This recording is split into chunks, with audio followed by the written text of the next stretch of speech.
Hey everybody, this is Brian Aiello, and welcome to Mirage, speculating on speculative fiction.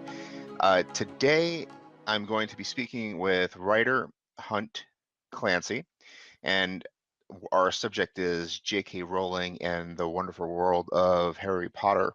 How are you doing? Great. I'm really excited to geek out here, so I'm ready. Oh, great. So you are obviously familiar with J.K. Rowling's work. Yes, if anything to do with Harry Potter, I'm a big fan. Were you one of So- the people that saw the movies first, or were you already deep into it when the movies started being produced? Yeah, the latter. I was right at that age of basically what Harry, he's 11 when the books start, and I was right around that age myself, and so I kind of grew up with him and his years at Hogwarts, and then the movies started to come out. Is there a preference to you? Do you prefer the books over the movies over the books, or you'll take either one if it's offered to you? Oh, definitely the books. That's a pretty easy, that'll usually be my answer for anything. Books over movies. On rare occasions, sometimes the movie does better. Rarely. Not in this one though. But, a lot of people love the movies, right? A lot of people are like, "Oh, the movies are the best." I'm like, no, they ruined it for me. Honestly, they didn't ruin it for me, but really? they definitely did not do the subject matter justice. Then again, how do you though with these books? It's such a huge thing to take on. Great question, because I have an answer for you. When I was reading it, I wanted Tim Burton claymation like Corpse Bride or Nightmare Before Christmas. I wanted that to be the movie. That take on it. Interesting, yeah. That's how I kind of read it. That could have worked for sure. I like the family fun of it. I mean, I wanted dirty wizards and stuff, What this hodgepodge world. Yeah. I was a little more accepting of the movies, but then again, I was still fairly young when they started to come out. My biggest disappointment, and you can never get everything from the book onto film. But that's always my biggest complaint. Oh, I wish I know they've got to just keep the scenes moving along. I get that, but especially when I was younger, like, oh, I wish they delved more into this part or that part, or the book just has so much more meat to it, but that's usually always the case. Can you think of some examples what didn't translate to the screen? I feel like things that what they did translate probably, it went through pretty well. I feel like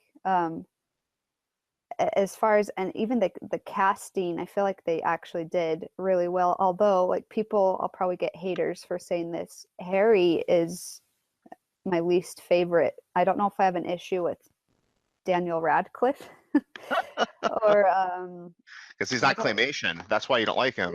Yeah, I mean, that's it. Harry just needs to be clay animated. But that's right. The only one. I mean, I'm okay with Hermione, whatever her name is in real life. Emma Watson, is that it? Yeah. And the redheaded guy, he's basically claymation as is. I mean, doesn't have to be changed, but yeah. No, I don't have any problem with Radcliffe as an actor. It seems like he's the better one of the group coming out of it. And he's really established himself kind of an interesting place as an actor. I guess Emma Watson too, but I mean, her Beauty and the Beast portrayal was very disappointing. I know, that could be a whole other session of podcast, right? Where we hate on Emma Watson's choices since becoming, or just break apart the Beauty and the Beast live action film. Debacle. But I do feel like, though, as far as characters translating over, I think they did pretty well, in my opinion. They nailed it in most things. I know, Dumbledore, because he changes by the third movie, because is it Richard Harris, the original one, that he died, right? Yeah. And I know some people, I mean, what are you going to do that the guy passed away? But I know there's a big debate with diehard fans of the movies, we liked, we would have wanted Richard Harris to continue, or other people are saying, no, the new guy's better. And I don't know. I Um, don't really have an opinion on it because I think Richard Harris even messed up, in my opinion. I think I was just very annoyed with the movie. I don't yeah, think it flowed very well. I mean, as far as reading the books, I remember getting it in 2000. So I don't know. How old were you in 2000? I think the third book had just been published. So I'm kind yeah, of that'd be about right. Because I think I was like a. Oh wait, no, I'm thinking of the movie for the third book. Yeah, Prisoner of I would. Azkaban. Yeah, I would have been 13 or 14. So the third one Yeah. came out in 99. The fourth one came out in 2000. So there were four of them out when I discovered Harry Potter. And Okay. man, brought the book to work with me, and I Yeah. worked. This is my freshman year of college, so I'm at a telemarketing firm, answering, making phone calls, and I'm reading Harry Potter and the Philosopher's Stone right there at my desk, while on the phone, basically not paying attention for 2 days. I just boom straight through, Yeah. ran out and bought Chamber of Secrets. I mean, it was such a great, and this is a kid's book, right? I'm an adult. I'm a Oh, freshman in that's what I love college. about it. Yeah, it's so great. I mean, it transcended age. It went from I mean, Scholastic published it, and I know. grown-ups are reading it. Yeah.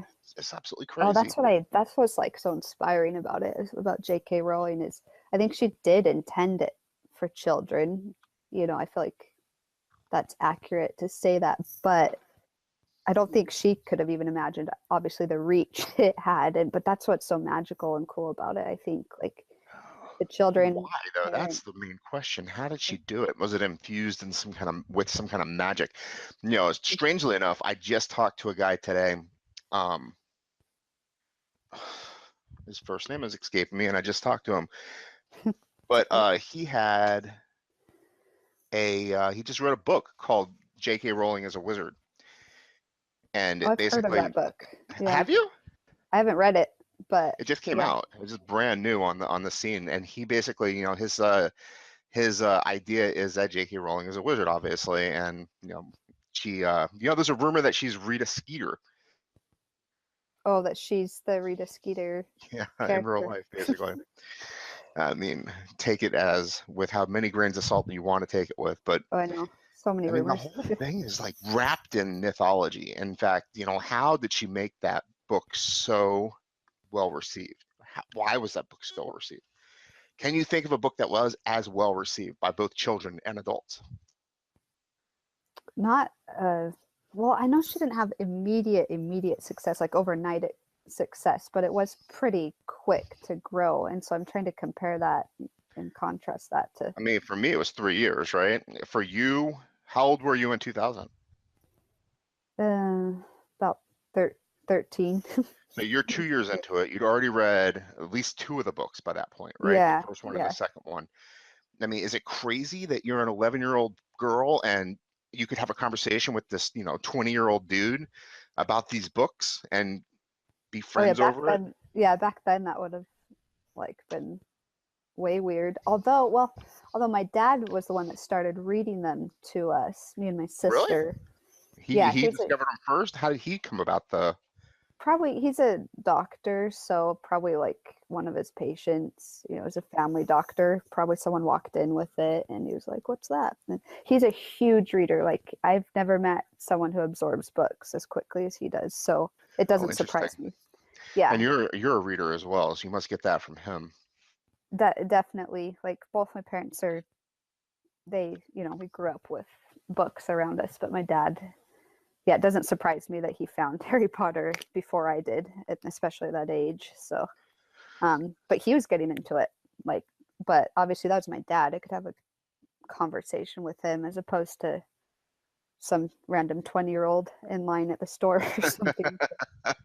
Was that you when the book started to become more popular? Or were you one of those people that would get dressed up in wizard clothing and go out to wait in line for the next edition to publish?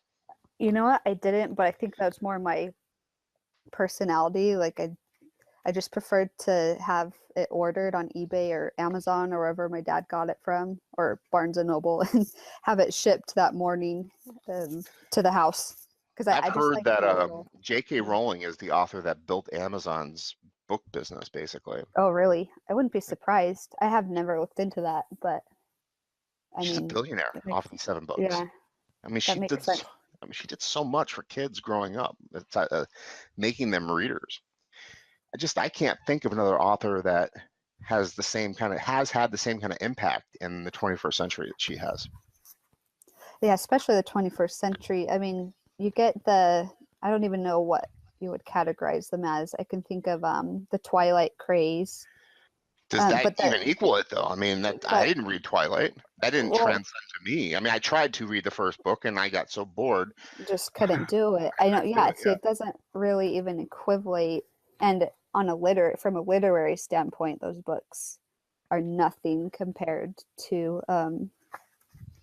what J.K. Rowling produced as far as the literacy.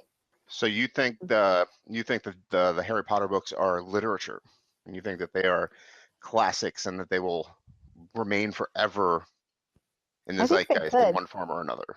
Yeah, well, it's interesting that we came upon this topic because I know I was reading a bit a few weeks ago about J.K. Rowling, and yeah, they quickly, like, once the books got to the United States and started being published by Scholastic, a lot of teachers were requesting them, and like librarians and stuff. So they quickly were put on the shelves of schools. But I read supposedly that it was one of the most challenged books of our century as well for the witchcraft aspect and stuff. So I don't know if that hype is still going on or if people have calmed down and because they pushed past and the movies came out and people didn't care anymore. But I think, I mean, so far they're standing the test of time. I know it's only been how long? 20-ish years? Well, yeah, Almost. 20 years. Yeah. It is like almost exactly Yeah. 20 years since they came out. But I I mean, myself am not very religious though, and I think that might be opposite for you, correct? You're a religious person in an aspect, right? In a way. right. Yeah. Yeah. I So, consider myself quite religious. but yeah, I think if I'm not mistaken, you're Mormon, right? Correct. Okay. Yeah. So as far good, I don't want to hurt your feelings or anything or getting there. Make assumptions. No. Make assumptions. Yeah. I think you said your people when I was talking about Utah and you went to Yeah. I mean, that yeah, one, it's easy but to anyway, gather. my question would be, as a religious person, how did they affect you? Not in the way that they were being challenged as far as the witchcraft aspect goes. I didn't. Maybe it's because I was young. I didn't pick up on anything. I didn't believe J.K. Rowling was a sorceress You don't herself. think she's Rita Skeeter? Yeah, nah, I think. I mean, I'll have to pick a character for her, but I don't think she's Rita Skeeter either. So what about your community? What about your religious community? Did they have something to say negative about it? Like, don't pick up these books because they're devil worshiping or witchcrafty or whatever religious people say? As a general whole, I'm not sure. I think it's pretty mixed across the board. I mean, there's a lot of us Mormons out there, and so like, but just in the area I was growing up, there were quite a few of us too, and it was a pretty mixed bag as far as you had some fence sitters, and then there were the occasional people that were just not for it and were hung up on the witch thing. And Really, it's interesting because I mean, you get a lot of that in.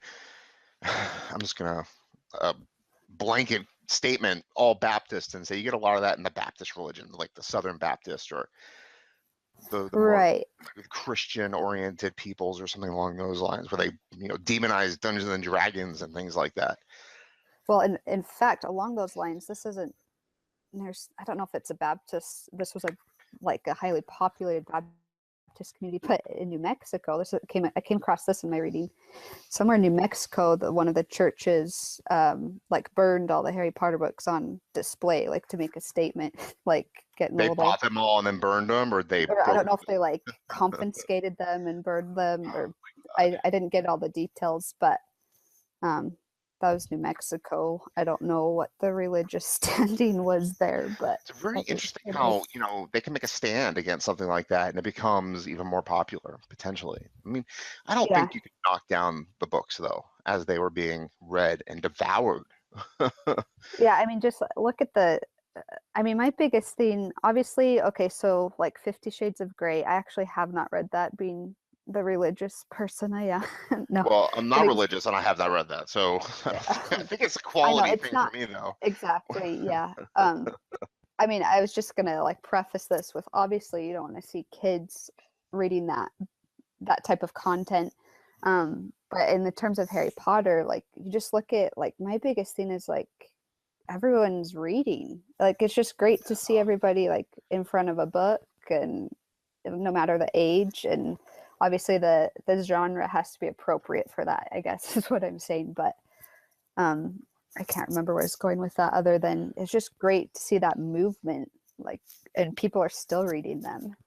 Yeah, that's the great thing, isn't it? And the movies, even though they weren't great, and I don't remember the movies very much at all. I mean, I think I've seen them all. I had to have because, Harry Or Potter, see, probably check them out or yeah, I'm not whatever. as critical of them as you, but I can see where you're coming from Did on you that. watch the movies?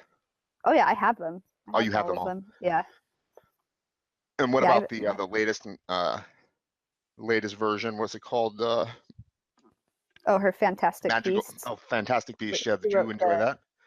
I did. Yeah, I quite liked that. Then again, there wasn't a book to scrutinize Base it it off of. again. Yeah, it was a warm Um, bath, wasn't it? It was very comfortable. That latter screenplay, that movie. It was an right. interesting world that she was building up. It was nice to see New York in that It period. was kind I of thought fun. Yeah, the it was actors were pretty fun. great. She wrote that screenplay. She's writing the sequel screenplay as well. Right. And then she wrote the Harry Potter and the Cursed Child, which Did came you out read as that? a yeah. Oh yeah, that's in like because it's in script form, on the stage you can read that in an Like an afternoon. hour. Yeah. Yeah.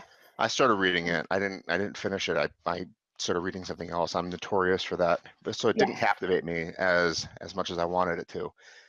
But Right. I don't think it was just the dialogue that set her books apart. It was more of something else there, and I think the play lacked that.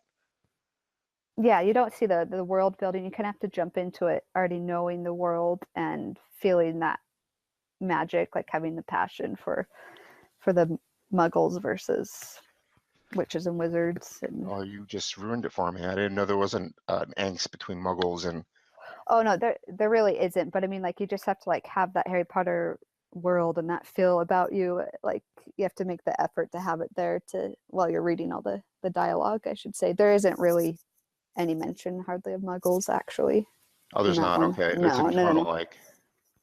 No, it's just like you just know, like when you're reading the books, you just know what a Muggle is, and you know that they're kind of on the outside world, and then you've got all the wizards, the wizarding world.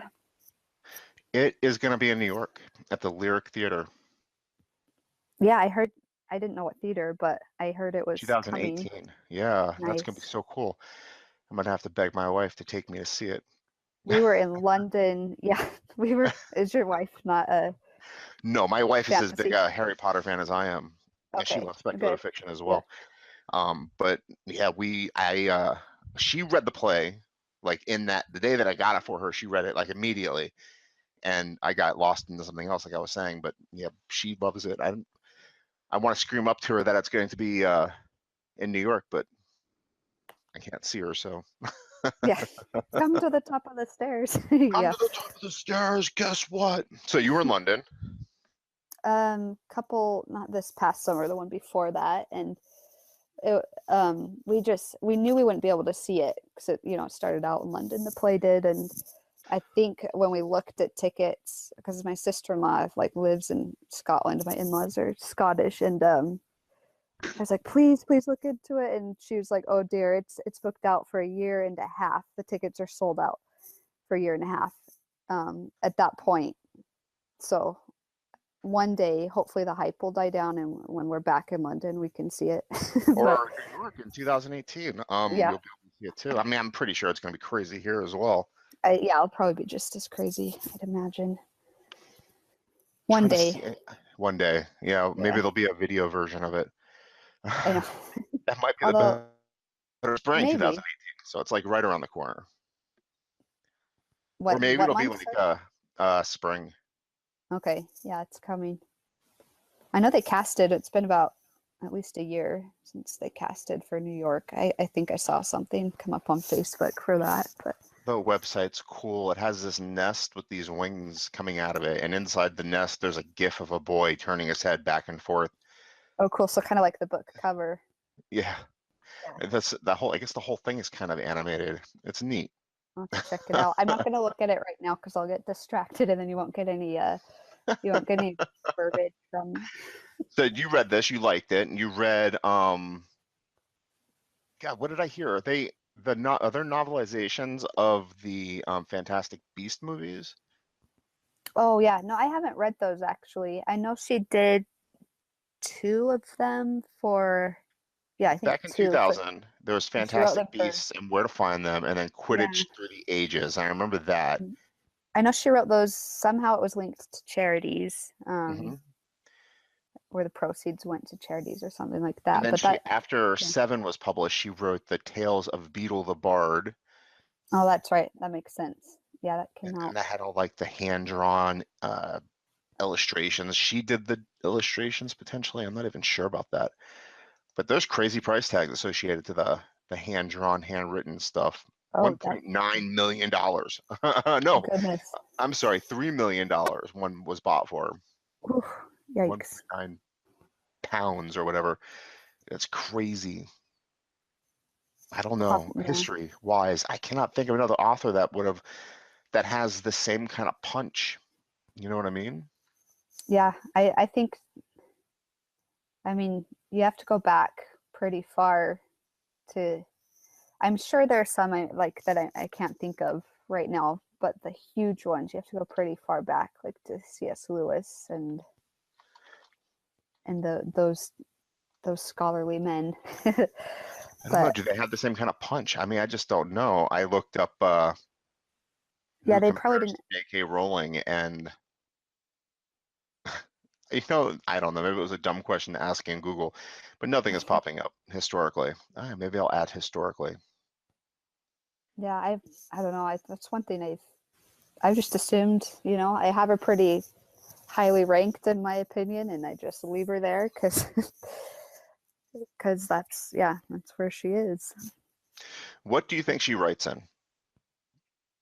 Do you What? think Oh, it's like, just, yeah, is it fantasy? I like to think of it as kind of like a steampunk situation because it mixes technology and magic to some degree. And then I had somebody argue with me about that and give me some pretty good evidence that it's not steampunk. So oh, you mean what would you okay? go? So Just like, straight so not fantasy? necessarily. So like, not necessarily what the bookstores would shelf her as, but what she considers. I don't know. I guess the bookstore shelf her as what? I think they Straight shelf her. fantasy or Yeah, and I think she considers it fantasy, which would mean I consider it fantasy because just judging from what I know about her childhood and her interests and her imagination, I think that's what she was streamlining probably. what do you mean? Her interests and She her, was she was really imaginative and loved to play. She had a younger sister and they play all sorts of games, but the supposedly she grew up by the Forest of Dean, which is in the seventh book and the seventh and eighth movie. Which and the area she grew up in had I can't remember the name of the castle, but like she was highly influenced by her surroundings, and I think her imagination just took off from there. And then she studied linguistics in college, and French and Latin, and so I think that's where she gets a lot of the names and the spells, and like you can just tell like her brain's just wrapped around it. She just like devours that sort of thing, and in my opinion, from what I've read and heard her say before. a lot of it does come from stuff that she studied in school. Definitely a lot of Latin, Shakespeare, love it. Clearwell Castle, is that what we're talking about? I think that sounds familiar. Yeah, the one that was by her house growing up. Oh no, Chepstow is what I have here. Maybe there's probably another one though. I think there were mention of two big castles. One of them looked kind of like Hogwarts, or that's what people like to Oh say. yeah, this one looks nothing like Hogwarts. It's like a small little forty looking thing. Um, I don't know. I'm not being able to spell Chapworth without a CH, and I'm not saying anything like that here. Yeah, Chepstow. I mean, I've got a little bit of history on it here, but Tell me, what is it? What's the history of it? There's a William of Normandy back in 1066, and he, I'm just scanning through it here. It's basically considered the oldest medieval castle in Great Britain, and this William of Normandy built it. Oh, And the okay. picture is just a sketch, and it doesn't necessarily come across as Hogwarts. Chepstow? Yeah, Chepstow. Yeah, I wouldn't say that's Hogwarts to me. Hogwarts is No, like a German princessy castle in my mind, but I know that's probably wrong too. This is more of an old Middle Eastern, yeah, yeah, Middle Ages castle, kind of which just. makes sense given its history. There's another one. So she not grew up. After she started to become successful in the early 2000s, she moved near the River Tay in Scotland, which is interesting because that's near where my husband's from. It was kind of cool to read that. How And does there's your a husband feel castle. about J.K. Rowling as a Scottishman, and she's writing in Scotland, and now she lives in Scotland as well? He loves that she's loyal to Scotland. I mean, like, I don't think he minds that she was born in England, but he loves that, like, she's so loyal to Scotland and, will contribute. She's just set on contributing back to the economy, basically, that helped to sustain her for those, that rough time in her life. So yeah, he's a fan too. He likes Harry Potter, not as much as me. I'm definitely the Potter Potterhead. maniac. Yeah, but he appreciates it though, and he likes her as a person. So She's very interesting. She has 13.5 million followers, I guess, on Twitter. oh, not surprising. And I think she follows back like a few hundred, which is also not surprising. Actually, I'm I surprised haven't. that it's not higher. I guess I'm just looking at Obama being 100 million. Oh, true.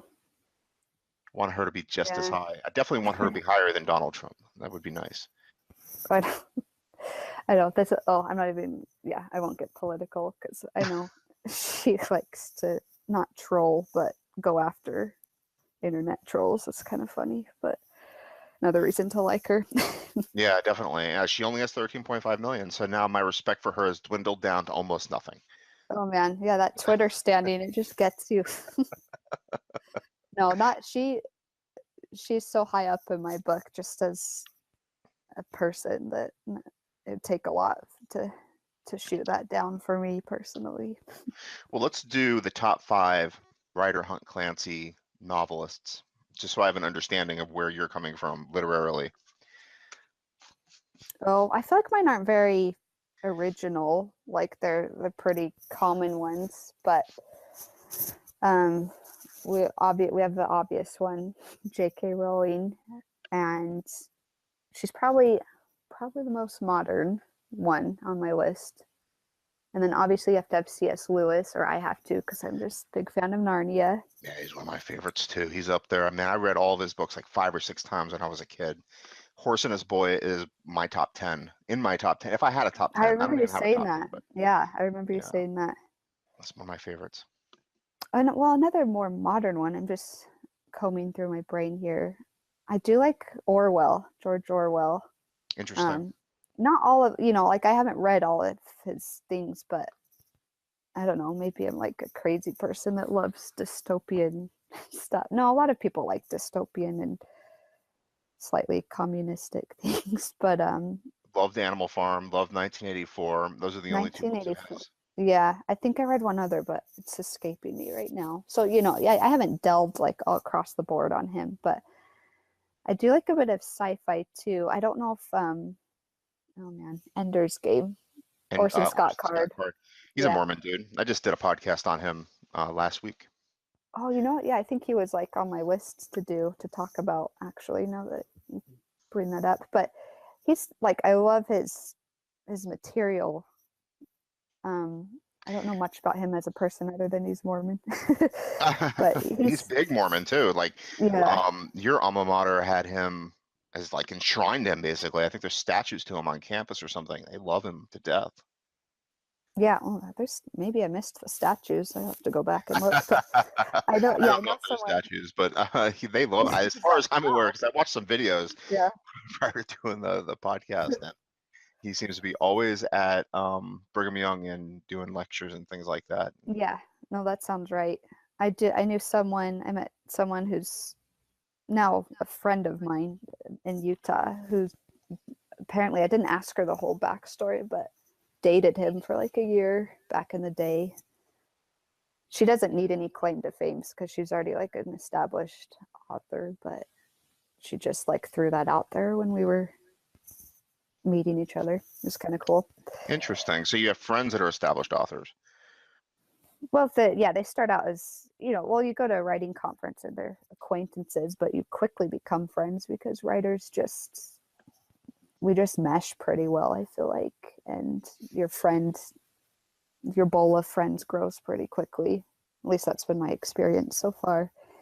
But I feel bad. I'm not talking about J.K. Rowling right now. What am I doing? I'm not geeking out. You owe me two more authors just to get an Yeah, two more. understanding of. That's right. See, I'm so distractible. But we have C.S. Lewis, Orwell, J.K. Rowling. I guess I could put Orson Scott Card on there because I'm a big fan of the books. Oh, that leaves one more. I mean, you have to say, again, Suzanne Collins, but I haven't read her other stuff. I've only read She her doesn't have a lot of trilogy. other stuff though. It's Yeah, she more had like what, like just, one other series, I think, before it's the old Hunger Games. though. It's Yeah, the old. Hunger It's Games not series. new. So that This means is this is gonna bug me because we'll end and I'll think of like all these other ones. I'd probably say you'll probably gag, but I'd say Jane Austen probably. She's impacted. I don't know if I've ever Like actually read any Jane Austen. I think that's more of a lady type writer. I don't know. probably, yeah. You know what? Yeah, I'd say her. Now that I'm going in that direction, L.M. Montgomery. She's Canadian. She's another good one. Never Yeah, read so her either. yeah, I mean, it's more like, along those Jane Austen feely things. Do we call that chick lit? I don't know what that would be. It's fiction, historical fiction. No, not even historical fiction. I don't know what they're like It's supposedly. really fascinating to me though that she has, transcended. I mean, none of those people on your list really, except for George Orwell and Orson Scott Card, um, are, As far what's as that? far as JK Rowling goes. Yeah, I mean, Or she's pretty yeah. unique. I mean, you wanted to add Susan Collins on there, but you didn't at the end of the day. And the J.K. Rowling is only, I guess middle aged. Isn't that what you write in middle aged? Middle No, grade. middle Yeah. grade fiction that you Yeah. would put on there. And I don't think her books remained in the middle grade No, for long. that's what I find so cool too, is like she was able to break all these boundaries and all these rules, like 'cause she She got that. aged up with her readers, it almost seems Yeah, like. Yeah. which is probably the only way you can make that work. You either stay in middle grade, strictly a middle grade, or you grab your reader's attention enough that you're able to age into an adult. Which is what she did. I feel like that's what she did because you go into like bookstores because I know someone else who like I don't know what her title is. I mean, she's like an editor and an agent, but she also does some stuff on the side for Barnes and Noble. And she was saying that we were talking middle grade versus YA, and she said, yeah, it just depends on like the bookstore and sometimes even the Barnes and Noble. Sometimes they shelf J.K. Rowling with the middle grade, and sometimes it's all in YA, and like they still don't know where to put her. She's kind of just her own section almost in the bookstore. Do you shop in bookstores often? Do you walk in and just browse, or are you an Amazon shopper? I'm more online in Amazon Yeah, me now, but too. I It's kind of love interesting because we don't have reading. sections to browse in, do we? In No, you terms just of look like, up your book and you just look up who you want. I mean, it's all like a verbal interaction type situation. Oh, I've read this person, you should read them too, and you look them up and buy the book and mhm. you're all about it. But unless you're a maven, I mean, I don't know who the hell is a maven nowadays. I don't know where we're getting our books from because everybody's either a writer or a reader, and There's a lot of writers out there. now, probably thanks to all the self-publishing, which I'm not saying yay or nay to that. I'm just saying I think that's probably why we've grown as a writing community. Speaking of writing, did you go to the Elephant House in Edinburgh where she wrote Harry Potter?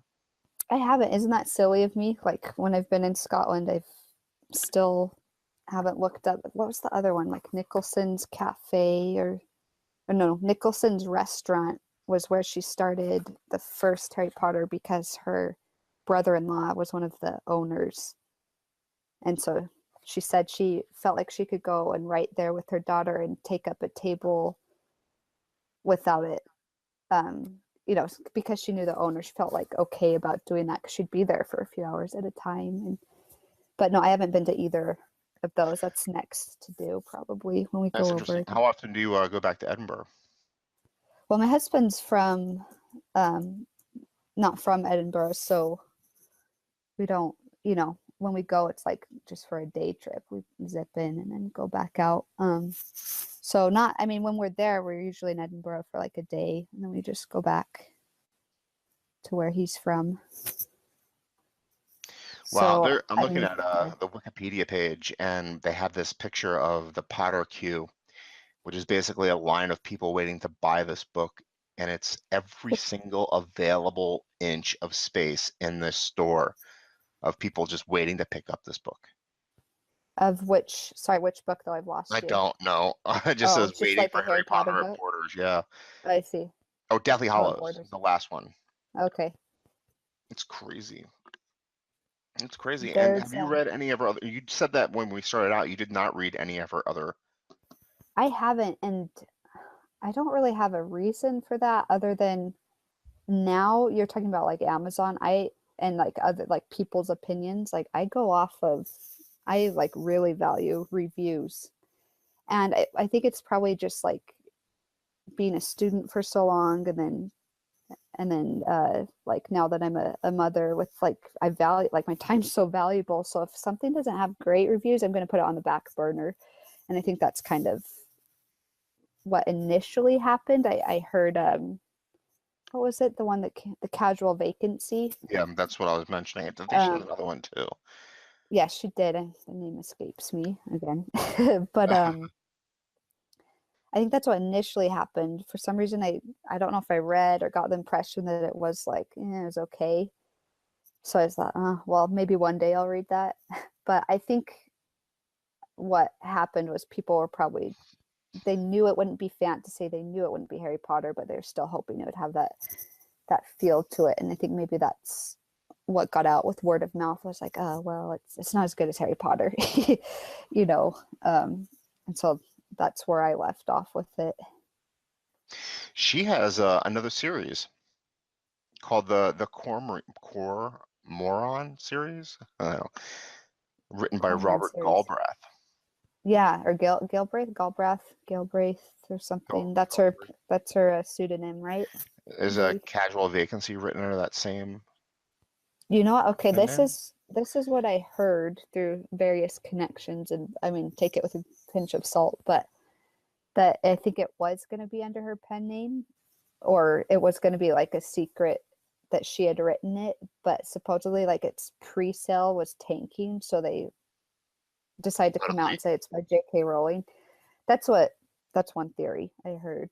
I don't know if it's true, but so who knows? Why would that even matter? I guess the publisher, I remember hearing that as well. The publisher didn't want it to fail, so they let it leak. She doesn't care. She's a millionaire or billionaire almost based on Harry Potter, or just from. I think, yeah, like I think she's like as far as the money goes, yeah, she's probably like, oh yeah, I've got lots of money, but I'm over it, like whatever. And so I think as a person and as a writer, I think she's just enjoying like probably closing out the Harry Potter chapter a few years back and just all her new projects. It seems like she's getting into stage writing and a little bit of screenplay with the movies. So she's probably Yeah, having a I grand remember old time.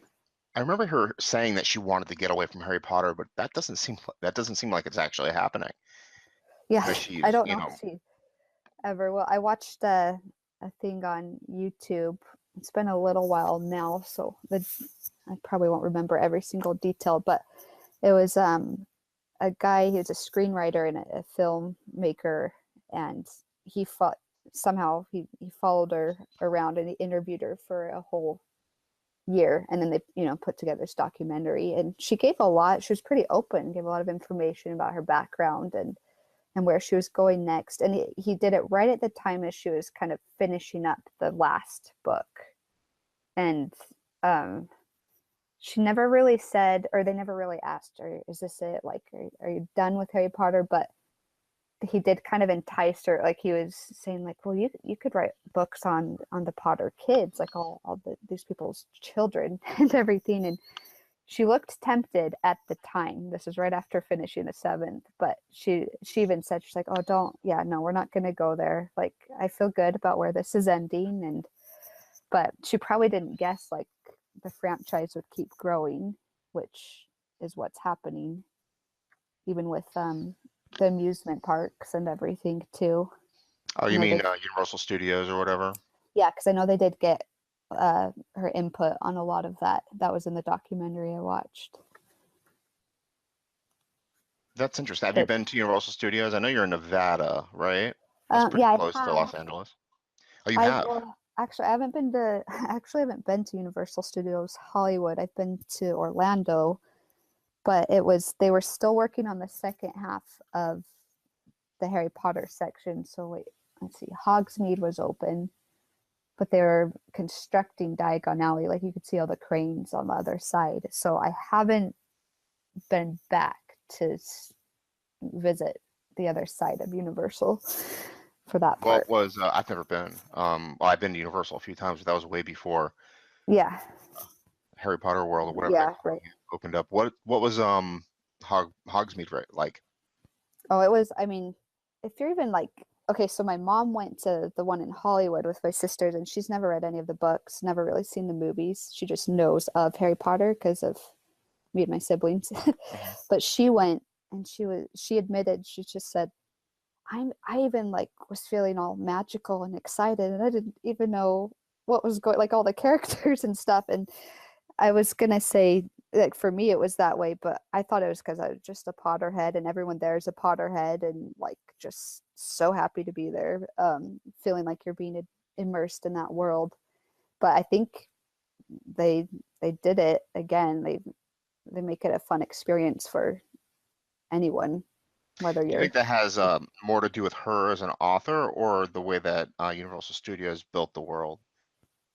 I'm wondering if it reflects or translates from what she helped create in the movies, because I know she had pretty strong input on set.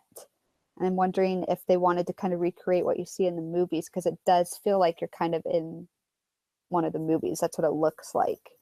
Like that's what Hogsmeade and the castle looks like and everything. So I'm wondering, like, yeah, ultimately, I think it reflects J.K. Rowling's world inside her head, but that's going off of her influence on the sets first. That'd be my take on it, I think. It's more because of the movies that you find it so appealing more than the books. Yes and no. Like I think it does, it does have that film set feel. I mean, it doesn't, like, it feels like you're in there, not necessarily on set, but it does feel a lot like what you'd see in the movies, which is fun too, because they've got the they've got the soundtrack playing and the instrumentals going, and yeah, the more I remember, the more I recall, definitely more of what you feel in the movies. But I know she was such a big influence on those too, so I was okay with that. When I went, it was Dr. Seuss or Suez. How do you say his name? It's not Dr. Seuss though. Souse? Dr. Souse? I say Seuss, but my my in-laws being from Britain, they say Zeus, but Dr. Seuss isn't British, so No. I He's don't a know. racist American. Yeah. I don't know if they're right or if I'm right or who's wrong in that. But. I recently learned that it was pronounced a certain way. And it's not Seuss then. It's not Seuss. It's like, Yeah, let me see if I can dig it out. It doesn't. Um, You know what I hate? Wikipedia does this weird thing with the pronunciations. They have upside down letters or whatever. yeah, all the linguistics of it. Geisel. That's weird. Yeah. Yeah, I don't know. I Oh, don't know. never I've mind. never I'm heard looking that at a one. different thing. I'm dumb. Okay, I was like, wow, that I don't see how that translates to me. I am absolutely insane. Let's see. It's not Geisel. I guess that's the German. Before they Yeah, Americanized it. I don't know. I call him Dr. Seuss. I've called him Dr. yeah, Seuss my entire life. I'm not yeah, about to me change. too. And it's Bernstein Bears, not Bernstein Bears. So, Or not uh, Bernstein Bears. I've heard that one too. but Yeah. yeah, they had Dr. Seuss Land when I was there last, and it was kind of like that, where it was the music was playing and the characters were there, and it had that kind of odd Dr. Seussian thing going on with it. Was Um, this in Orlando? yeah, it was in Or is Orlando. it? I've never been to Yeah, they. Hollywood. Well, as of a few Yeah. years ago, that's still there. Oh, was it Dr. really? Seuss. Oh, Yeah, it's I still thought there. for sure they would take it over and make that Harry Potter land. Interesting. So they Yeah, no, built a whole I new don't. section. Yeah, like I don't know if it took over or something because that was the first time I'd been there, but yeah, it's its own thing, kind of in the back. It's just its own little land. Hmm. You know, it's really crazy to me. They actually list Dr. Seuss's height on Wikipedia, 5'11". Interesting. I Like, know. is Why would that we like? know that? I wonder if they list J.K. Rowling's height. I don't- I'm gonna say she's 5'7" or 5'8". They don't list her height. Oh, dang Oh no, wait, no, it. that's Tales of Beetle the Bard. Let's see. I gotta find out now. You think 5'7"? That's pretty short. That's a Okay, maybe normal like woman five. size, but Well, because I'm a little bit shorter, so maybe that seems taller. they 5'8"-ish? don't I list don't it know, anyway. 5'9". Yeah. I'm just really, why would they have Dr. Seuss's height? That just doesn't make any sense to me. She's Well, 52. if he was like 4'10" or something, then maybe that'd be a cool fact. But She's 52. She was 32 when these books were coming out. That's 20 years. 20 years. I mean, Yeah. that's really fascinating to think that she was 32 years old. Now that's not too shy of where I'm at in my life. It's crazy, it's a crazy perspective. She was kind of, I mean, thinking about her past, she had an abusive relationship she was getting out of, right? As far as what I'm aware of, and that she didn't like That's her yeah. husband or the father of her child. And I've never seen a documentary where she goes into that, but that's what's always implied that she needed to get out of that. I remember hearing Yeah. also that her husband was very upset that she became famous and wealthy and he didn't get to experience any of that. Mm. That I mean, if it was an abusive relationship, then that would make sense, certainly. He wasn't very Yeah. happy for her success. He was like, "Where's mine?" That would make sense. It all adds up. Yeah, She and suffered from clinical depression. She contemplated suicide, which goes hand in hand with that. which that's an interesting I'd heard that fact before, but when I watched, I don't know, this documentary was like so eye-opening to me because I didn't think she would. I thought she was such a personal person that she wouldn't open up the way she kind of did in this documentary. And she was talking about that, she calls it like her darkest time, right when she had her baby and left her husband and was on welfare in Scotland. But yeah, she put it, she had a good like not analogy, like a good perspective for it. And she said, I don't think I was, she said I think she said she was clinically depressed, but I never was suicidal. That would have meant this and this and this or something. But I don't know, she was more intellectual than I am. It's very interesting because she considered herself a failure 7 years after graduating college. This is what Wikipedia is saying. Yeah, I And think her that's marriage had accurate. failed, and she was jobless, and she had a dependent child. And this is the most interesting part of that. And she said that considering that she had failed was the most liberating thing and allowed her to actually write. Yeah, she's actually said that. She gave a speech on that very thing, right? That sounds familiar. I don't know, A I'm few reading years it back. like almost word for word off of Okay. Wikipedia. I'm pretty sure she talked on that fairly recently because she wanted to address the failure component. It's very interesting too that Britain just recently was like their quality of life for people that call themselves British is so low. It's never been this low since they've started keeping records, basically. And Mm, you know, she considered herself basically as poor as you can be in modern Britain, and she pulled herself out of it by just deciding that she was going to do it her way. It's an interesting moral to this whole tale of J.K. Rowling, is that she wasn't some rich person's kid sitting in, you know, a loft bedroom typing on a real expensive computer. I think she wrote right. the thing in a pad of paper. I'm not even sure. That's my imagination. That's why I put Harry Potter in Yeah. yellow legal pads, and that's where it began its life. Yeah. In fact, yeah, the paper aspect, because she talks about her typewriter that her secondhand typewriter that she got and started out with when she was ready to print, per se, the final draft of Sorcerer's Stone. But in another documentary, in another documentary I started to watch of her, she was getting, she wasn't, I think she'd written the first three books at this point when they were interviewing her, and they were in her house, I believe, and she had boxes pulled out of like, not even like yellow legal pads, like wrapping paper and the backs of like old, like government, you're not government documents, but like documents and stuff, where Hmm. like she was like, yeah, I'm better organized, a little better organized now, but this is, you know, I know where everything is. And she had like books, notebooks upon notebooks of just notes and character histories and studies. And it was cool though, like, because you could see her mind on the paper, like you could see it all just coming out Isn't that and fascinating? recording it.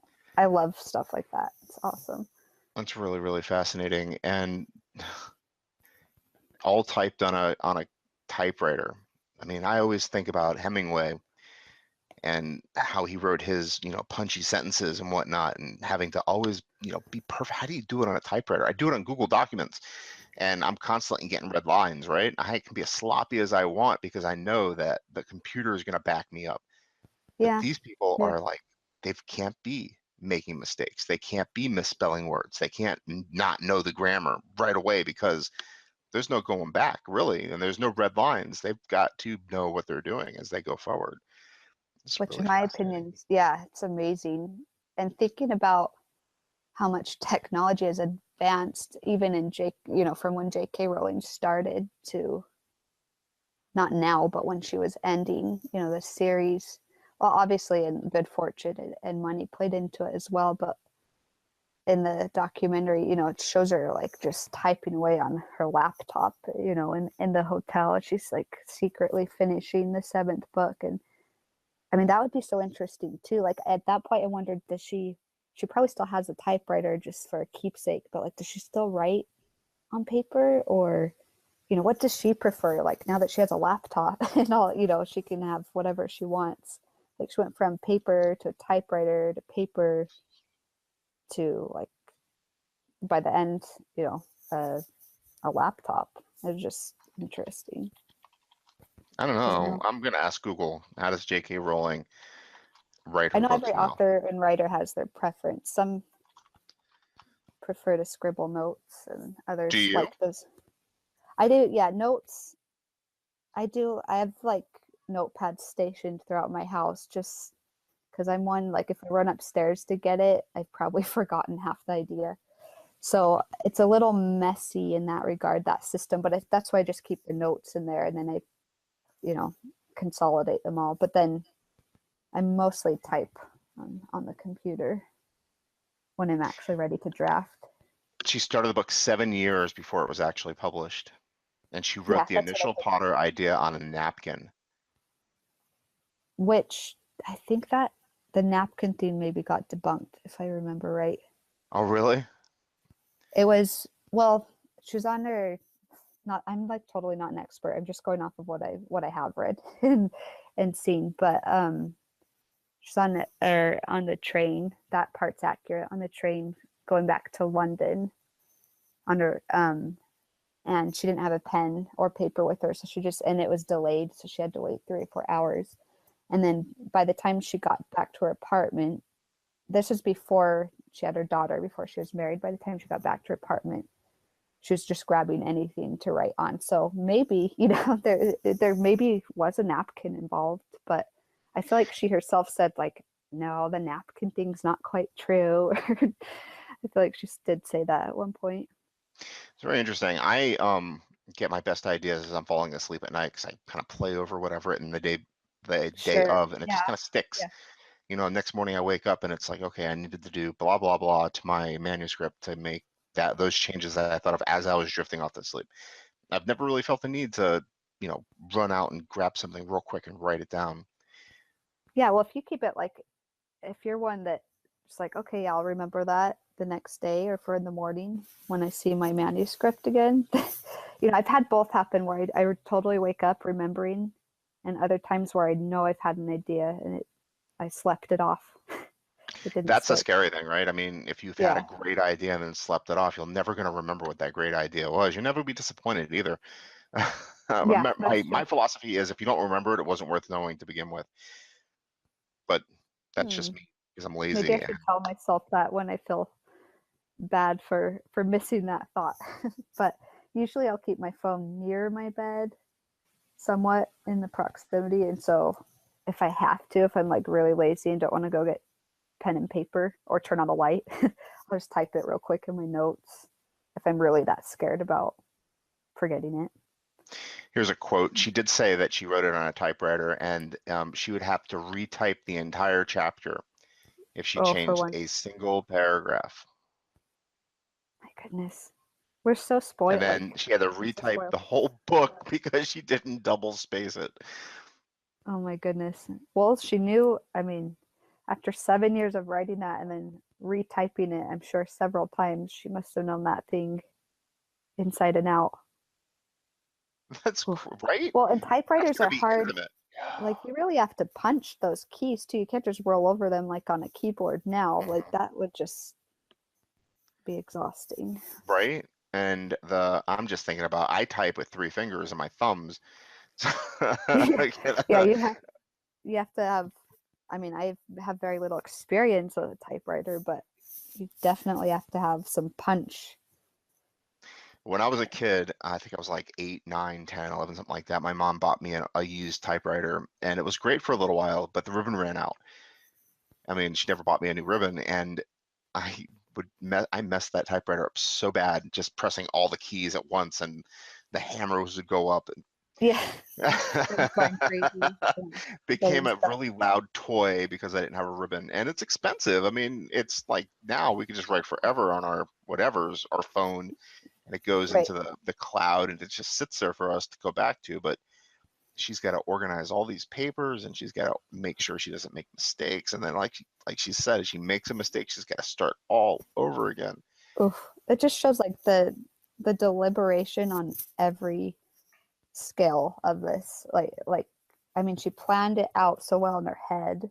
Then she had all her notes, like so many notes, and then like she had to be very deliberate when typing it out too, at least for that first book until she I moved on. wonder, like, she took 7 years to write it or to get it published. I wonder how long it would have taken her just on a regular computer.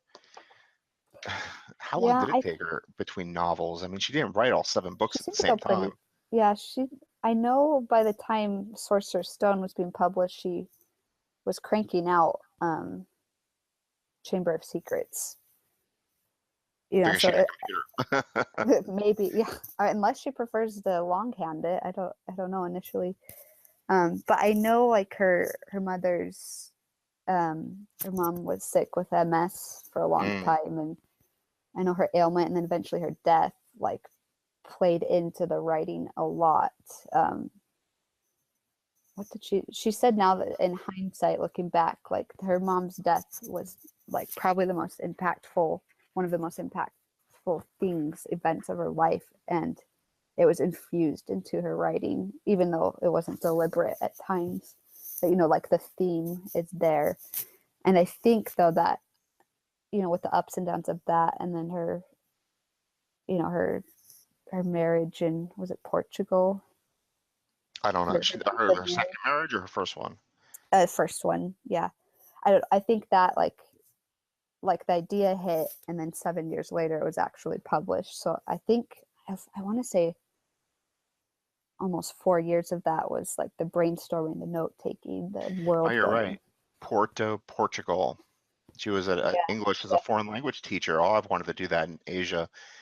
Um, yeah, I've heard of it's the. fascinating. She was writing it then.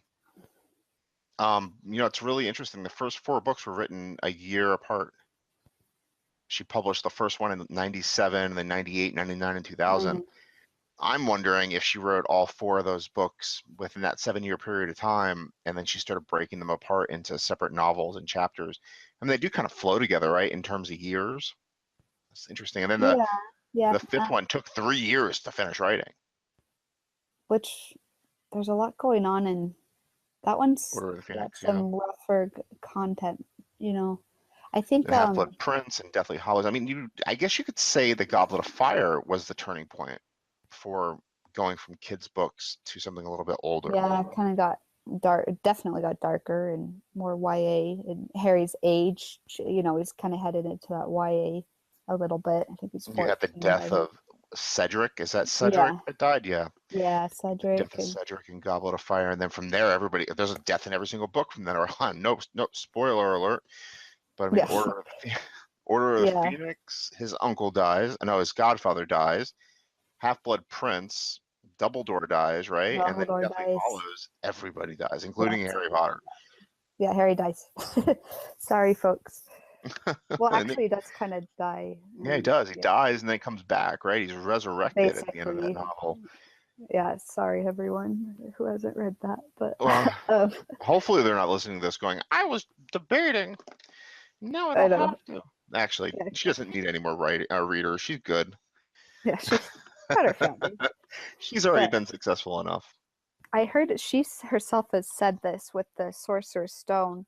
She had to rewrite the first chapter umpteen amount of times because she realized once she got through it, like the whole book, that she was giving away too much. So she had her end point, and I think I don't know if this is true, but supposedly she had written the very last chapter of book 7 during that Sorcerer's Stone time too.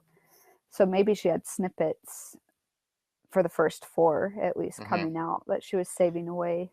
She always knew that it was a 7-year period of time that she was writing in. She knew that the kid was going to start school and end school at Mm-hmm. 18 years old. Yeah. So 11 to 8, well, 18. That was basically where she had to have known what she was doing.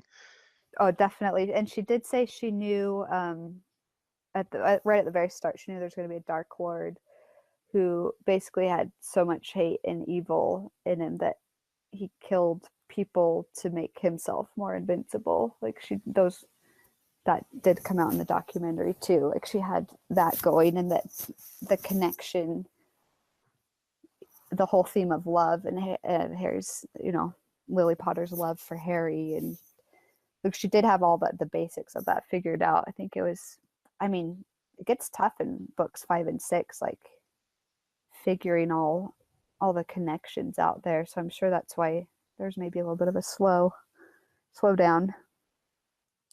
Yeah, no, the books definitely become a little bit more complex. Well, and you never know what's going on in an author's personal life too. She could have been delving heavily into other projects, and I don't New know. It's all relationships as speculation. well. Yeah, speculating. I mean, she was getting married at that point as well, and had a Yeah, newlywed she had 2 career. other children to the doctor she married, and Oh, he was a um, doctor, like a medical doctor? um I I thought he was think an agent or something. doctor something of something. I feel like it was medical, but maybe not. I know it was doctor of something. I'm trying to find it, but yeah, 2 other kids. Neil Murray is her husband from 2001. Yeah, 2001 onwards. So that's like Uh, perfect right there at Goblet of Fire, and that's exactly when she. yeah, and 2003 she had a son, and 2005 she had a daughter. So that's a lot to deal with while you're meeting the demands of your fan base as well. Got 3 more books and 2 new kids to take care of. I think It's a, actually with her daughter, I feel like I heard she was writing Half Blood Prince when she was pregnant with her daughter. I remember hearing something like that too. Like she was writing it with the baby at her, you know, hip or whatever you want to say. Yeah. It's hard to say what this guy is. I see a lot of music. Maybe I don't know I'm what he mistaken does. on the doctor. No, it does say doctor. It says Okay, Dr. yeah. Neil Michael Murray. But he doesn't have a Wikipedia page. But Probably then there's stays like under the different radar. people. I don't know what he looks like either. Let's see if we can. I don't know. What the He's hell is he a got doctor of? dark hair and glasses, dark shaggy hair and glasses. Because he's in that documentary as well. But Dr. Neil I don't know. Murray, her 30-year-old boyfriend, and a 20-minute private ceremony. Yeah, she had it at their home in Scotland. They had a little ceremony. I don't know. But what is he a doctor of? Why is this information not here? Is it really important? To me. To you. Veterinary. He's a doctor of veterinary science. Yay. Oh, cool. That is cool. That's a cool tidbit. Yeah, so he works with animals.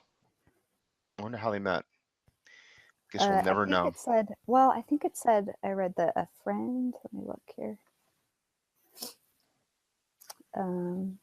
Just says a friend introduced them. So that could have been Her dog. Anyone. Her dog, yeah. A furry friend. Who knows? The kid was one of the bridesmaids. That's neat. Yeah, but he's shaggy haired with glasses, you said, so he could be Harry Potter or grown up. That's what people were joking. Like, people like to pretend that he's her own Harry Potter. Oh, he's Scottish. He's wearing a kilt. Unless he just wore that out of respect for the land he got married on. Would that be a thing? It's a big... Yeah, well, I mean, my husband wore a kilt and we were in Scotland when we got married, but... And he said that it was just out of respect, or was it his family's tartan or whatever? Yeah, like he is Scottish, so like you just wear that to like fancy formal things, including your wedding. But I think the English do, and maybe even the Irish do, wear kilts from time to time, maybe based on their ancestry, if they were born... if they were born in England but have Scottish ancestry, or he could be Scottish though. I'm not shooting that one down. Murray is kind of a Scottish name. Yeah, it is. It is. So that would make sense. Neil's kind of Scottish as well. It's Oh, is it really? Okay. Yeah, I feel like it is. I don't know the colors though. You should ask your husband if he knows what color family this is. That is. Yeah. Yeah, I was gonna say tartan, but I thought tartan was the red and it's whatever kind of plaid colored. The plaid. And oh, is it? Okay. Yeah. Because this one's blue and green and black. Yeah, I remember seeing a picture at some point. I'm looking up. Clan Murray does look similar to that picture, if I remember correctly. So maybe he's full on Scottish. That makes sense if she lives mostly in Scotland. Oh God, you're right. Except there's red in this tartan though. Sometimes it's a picture. Sometimes they have different ones, like a hunting one and a formal one, and a clan can have a few different variations of a tartan. What was his name again? Neil Michael Murray. Okay. Yeah. That's fascinating. She's a fascinating lady, and she's worth $1 billion. And every time she gives away money to not be a billionaire anymore, people just give her more money, and she has to give it away again. That's really interesting. Ranked, yeah, I'm trying to find where I read this. In terms of her wealth, back a few years ago, she was ranked, I think, richer than the Queen of England, or right up there with Queen of England? I should have dog-eared this picture, but I don't know. I don't pay as much attention to the finances. Queen of England's only worth $500 million. Yeah. Okay. So let's see. She's double the net worth of Elizabeth II. Okay. Yeah, that sounds right. And I found this. It says it's claiming J.K. Rowling was the second highest earning female entertainer in the world after Oprah Winfrey. I was going to say Oprah. Yeah. How much is Oprah worth? I don't know. Like I said, I don't often hold on to those numbers. And let's see, J.K. Rowling was the 122nd richest person in Britain, 11 places ahead of the Queen of England. That's crazy. Oprah Winfrey is worth $3 billion. Okay. I want to be worth $3 billion. Oh, it's such a price to carry around I guess. on Yeah, your head. that's people around you all the time just to protect you from being kidnapped, isn't it? I guess if you're that rich, you have to pay out the nose to, well, you think it like, I mean, this is a whole other conversation. We think of like in terms of you have kids and your family and what that would mean for them too. It's a hard place because everyone likes to think of the comforts of wealth, but at the same time, you want to try to live a normal life. I got that impression from a few things J.K. Rowling said in that documentary as well. I could live a normal life on a plane that never lands, except to There you get go. refueled.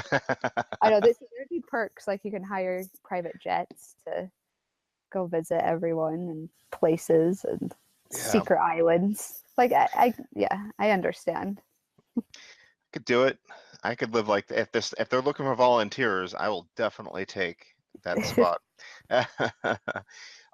So we have managed to talk about J.K. Rowling for an hour and 11 minutes. Do you think that there Not might be any? surprised. No, there's more. We could Yeah. continue doing this for a Yeah. long time if we really wanted to. Was there anything that you think that we should mention about this author that we haven't yet covered? I don't think so, unless I can find. I would totally recommend this documentary. Let me see if I can find it real quick. Because it was just, I don't know, if you like documentaries, especially if that's not your theme, then you can take a pass. But there are a few out there. Okay, so if you just go to YouTube and it's J.K. Rowling, A Year in the Life, and it was a TV documentary done in 2007. So J.K. Rowling, A Year in the Life. If you're even a slight fan of her, you should watch it. Just one of these 2007. nights. That's like right when Harry Potter and what was it called? The last one. Yeah, exactly. Yeah, that's like the guy that filmed it kind of based it around right as she was kind of that time she was finishing it and ending that chapter of her life basically.